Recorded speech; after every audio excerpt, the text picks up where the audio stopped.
Good morning, welcome to Morning Outlook. This is Kim speaking on Friday the 20th of July. So, well, Trump's done it again, the Trump effect on the market. He caused the dollar to soften quite considerably for a few hours at least, or an hour or so at least, yesterday evening. Whether that will run into today, we'll see, but obviously it was a fake bit of price action in real terms. I mean, the euro dollar is still in this downward trend at the moment, and well, it on the short-term time frames, 30-minute time frame, just got a bit overbought this morning already again from this move. Now, it could be argued that the move had already started. I mean, it had, but we've been seeing a reaction of the 60-21, and then the comments sort of come out that it's not happy that the Fed interest rates going up at the Fed, so he doesn't like the higher interest rates and doesn't want to interfere, but wants to interfere. Whether it's just sort of a shot across the bows of the Chinese and the Europeans, who well, the Chinese currency is dropping like a rock at the moment, allegedly. Well, it is.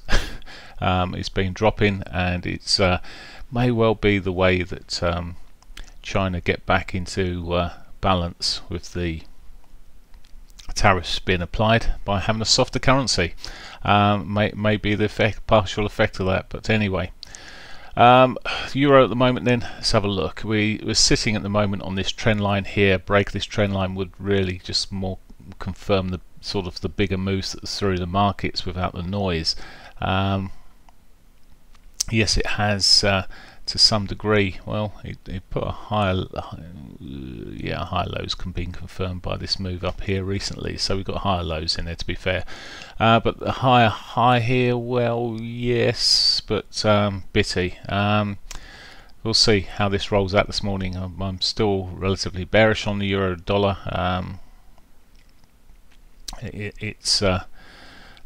We'll see how it breaks down, but a break beyond this trend line to the upside, if it does, well, I'll be looking at that 60-minute 200 maybe as resistance. It's got the bearish cross coming, 50 going through the 200 on the 4 hourlies there. That's a weak signal.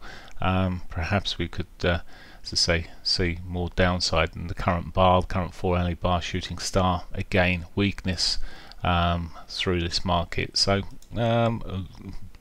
erring on the bearish side at the moment, the euro dollar. So look at the pound. Pound's really not gained too much out of all of this. It was the lowest beneficiary.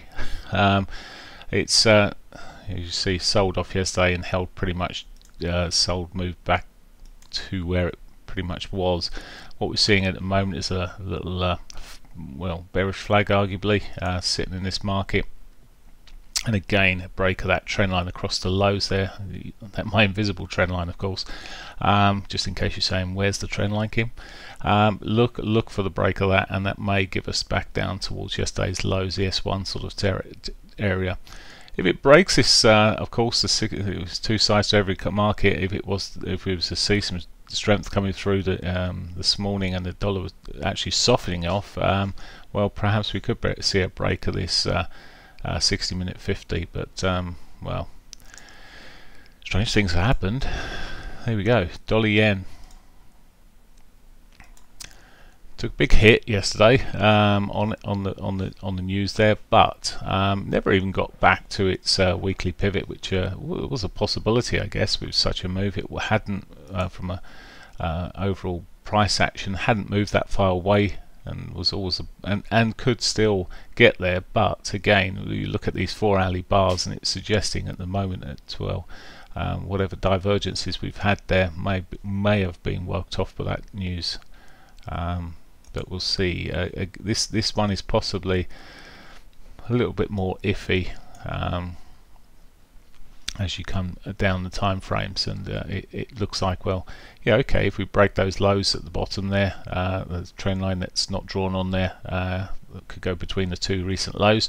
If it starts breaking through there, maybe the weekly pivot's on. But likewise on the bigger, as you look up the bigger time frames on this 4 hourly, well, it looks like it's just a bit of noise, and maybe it'll push up. But we have seen some crosses and moving average crosses that may denote weakness in this. We'll see. Aussie dollar.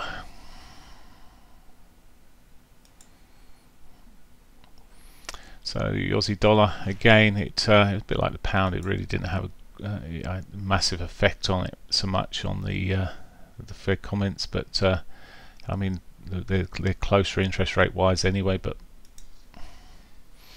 we'll see. At the moment, I was trying to pitch out this morning, messy.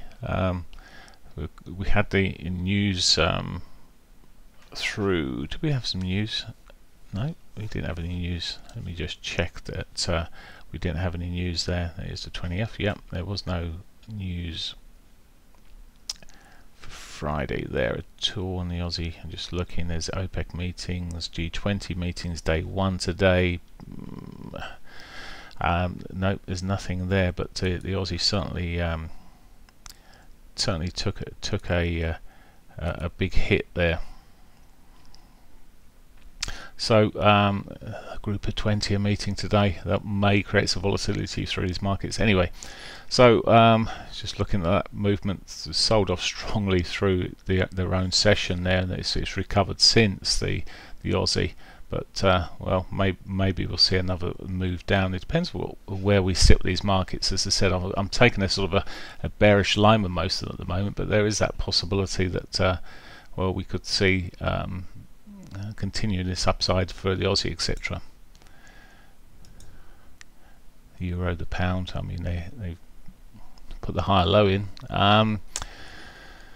Canadian dollar,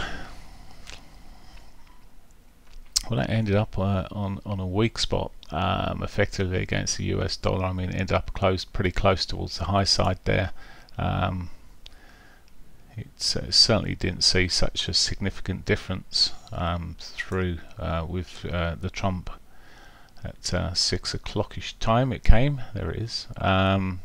It was soon over and washed out effectively. So where's it set at the moment? Well, a possibility of a double top there. Okay, so maybe some, if we're going to see some strength through, maybe the Canadian dollar will benefit a little bit to the downside here, but we'll see.